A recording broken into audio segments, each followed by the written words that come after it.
Guardiola's response to Rodri's injury was to set City up in a totally new way, a 2-2-6. I've never seen City do this before under Pep. In this video, what we're going to be doing is exploring what worked about this system, what ultimately didn't work about the system, why, and also touching on the personnel selection from Pep and why it was a little bit confusing. And we'll also be focusing on why Foden coming on illustrated that he simply must start every single tricky league game from now until the end of the season, bar any injury. I actually had no idea what City were going to be doing against Newcastle. I wondered maybe Walker would push up and Guardiola push up as the two wide players. But what we actually saw in terms of the initial progression phase anyway, it was a 3-2 build-up shape with Akanji pushing up alongside Kovacic. So obviously losing Rodri, that's a huge element of City's build-up machine gone, so it makes sense to drop another player back rather than the 3-1 shape we've seen City deploy a lot so far this season, more of a 3-2 to get things started. Once City got into that more advanced phase of the game, that's when it went to the 2-2-6. And I said this on my watch along at the time, I have no idea what we are doing here or what the thought process is there, but he had Walker and Diaz at the base, as I say, Akanji progressing John Stones-like alongside Kovacic, Rico Lewis playing it as an out-and-out midfielder, and then Guardiola going from left centre-half all the way up to almost left central midfield. So really, the 2-8s were Rico Lewis and Joško Guardiola. So the question now becomes, why 2-2-6? What's the logic? What's the thought process here? Well, my guess is that it just provides Kovacic with a little bit more support in that midfield compared to a 3-1. The emphasis is on that 1. Kovacic started the season really well there, but there were so many moments where he was nearly left exposed, and it was only due to some poor final balls by, let's say, Chelsea, for example, where City were not actually exploited. Having him being partnered by a centre-back, I suppose, solves that physicality issue to an extent. It provides legs in that midfield as well. Akanji's quite pacey, he's good at covering the ground, Kovacic less so. So maybe it's more about balancing out the weaknesses of that 1 in the midfield and having him double up with a centre-back partner. Now, did that work?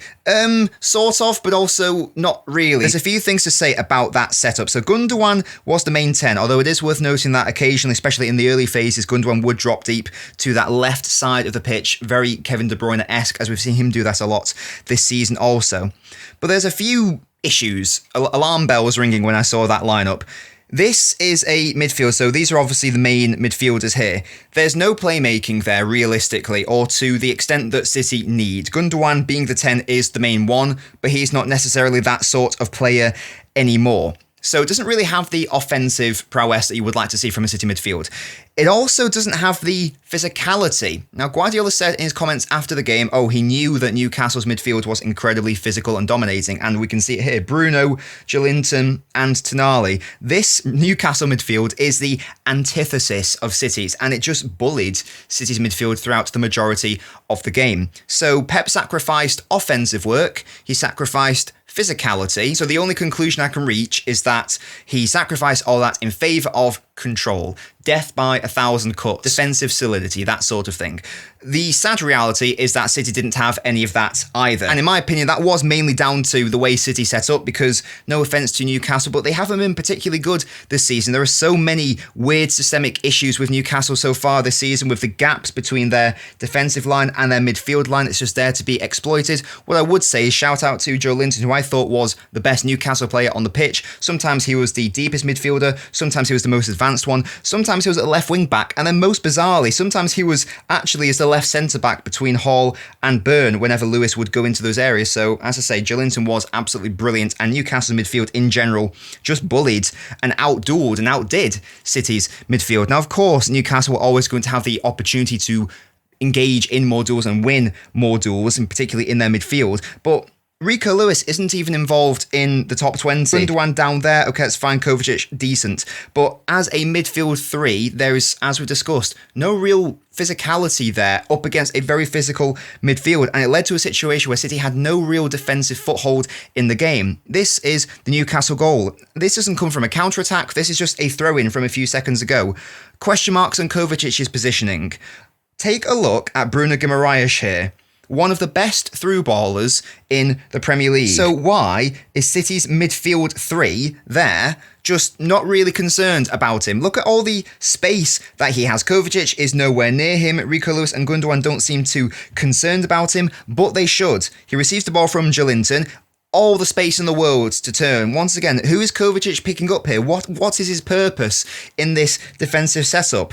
Obviously, question marks about Walker's positioning. He should have done better. He should have stepped up. That is an individual error from Kyle Walker. But it stems from that midfield systemic issue, which has been created by selecting these personnel in the game. Through ball comes through, it's a penalty. Newcastle equalised, they're back in the game. Kovacic, someone you normally associate with being so assured in the build-up, just runs into traffic, gives it away. Dangerous situation. Ball should be better by Newcastle. That's another really good opportunity to score. Here's another one. I question Rico Lewis here. I love Rico Lewis, but I don't really know who he thinks he's picking up because the ball comes out to the wings. Lewis can clearly see that Longstaff has been left alone. Diaz has had to drop deep the defensive line, so a midfielder has to pick him up. And yet he doesn't. So much space. And as individual defenders, throughout the full 90, I thought City's back line was actually quite good, but they were let down by the lack of midfield solidity. And of course, there's going to be a midfield physicality, defensive weakness without Rodri in the team.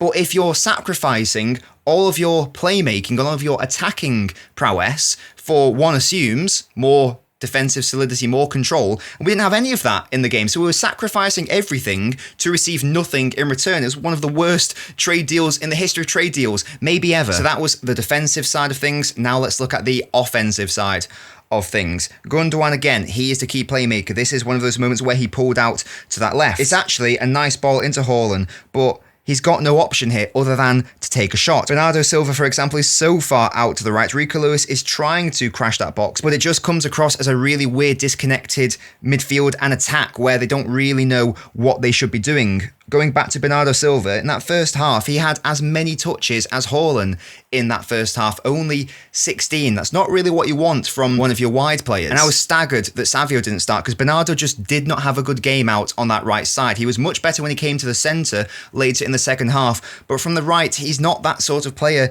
anymore. People blamed Gundogan for this. The ball by Bernardo is not good enough. It's played behind him. In fairness, this was good by Bernardo Silva. It's actually really nice defending by Trippier. But that was basically it from a Bernardo Silva perspective. Here, could he play in Rico Lewis? Maybe, maybe not. But either way, he makes a good decision to play in Jack Grealish, who receives the ball, runs with it. Maybe he can square it over to Haaland or Lewis for a tap-in. But Gundogan gets in the way. And just on Gundogan, I have no idea why Foden didn't start ahead of him. For the remainder of the season, whilst Rodri is out, Gundogan must be played deeper rather than a more advanced playmaker. It just makes no sense. And he had a poor game against Newcastle. It's not finished. That's a silly reactive thing to think, but he was poor in this game. It just illustrates that Foden or De Bruyne must be in that position.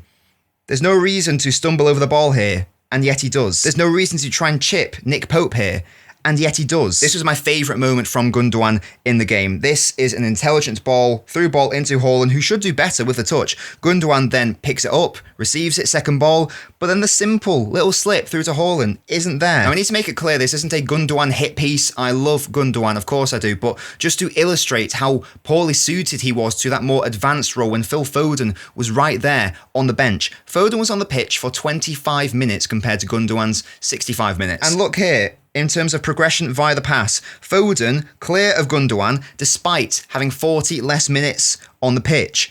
Progressive passes, nearly as many as Gundogan, 40 less minutes on the pitch. Shot creating actions, as many as any Newcastle player for Foden, only Jack Grealish doing better than him, my man of the match by the way, but as many as Gundogan with 40 less minutes. This isn't a case of hindsight, it was obvious to everyone that that midfield was never really going to create that much. Our right side wasn't good enough without Savio. The midfield, as we've explored, was stunted, it was poor. It was only the left side which was really doing anything. That's obviously how we scored the goal, and that's lovely.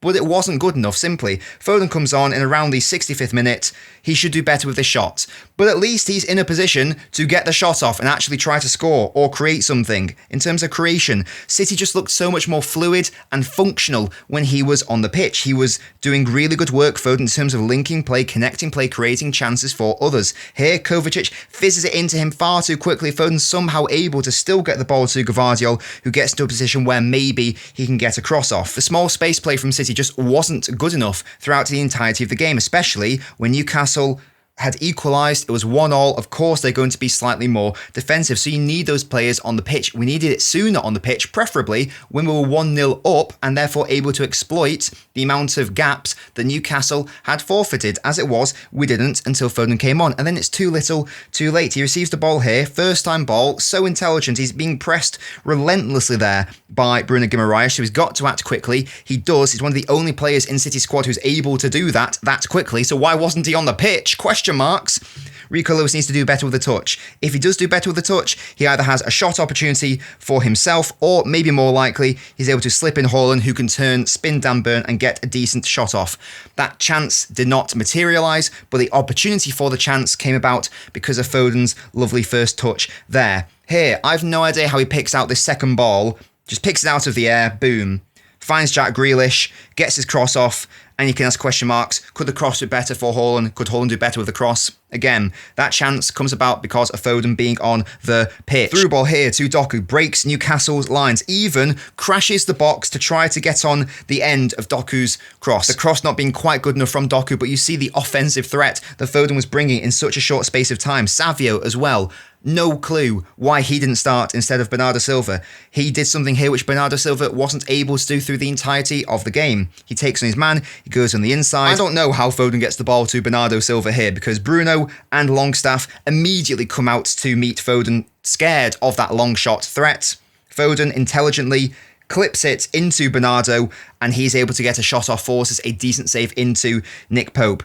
But before Foden was on the pitch, there was nothing happening from a creative perspective from Manchester City. It was a really weird lineup, and it's made even weirder that you might think, well, maybe Foden just wasn't fully fit, or maybe he was injured. But Guardiola has said that Foden is fit. He's ready to play 490s now. So Guardiola's either lying, or it's just a really bizarre situation and decision to not start him, particularly in the absence of De Bruyne. So that was City's new shape, the 2-2-6. I think there is some promise here. It's really interesting.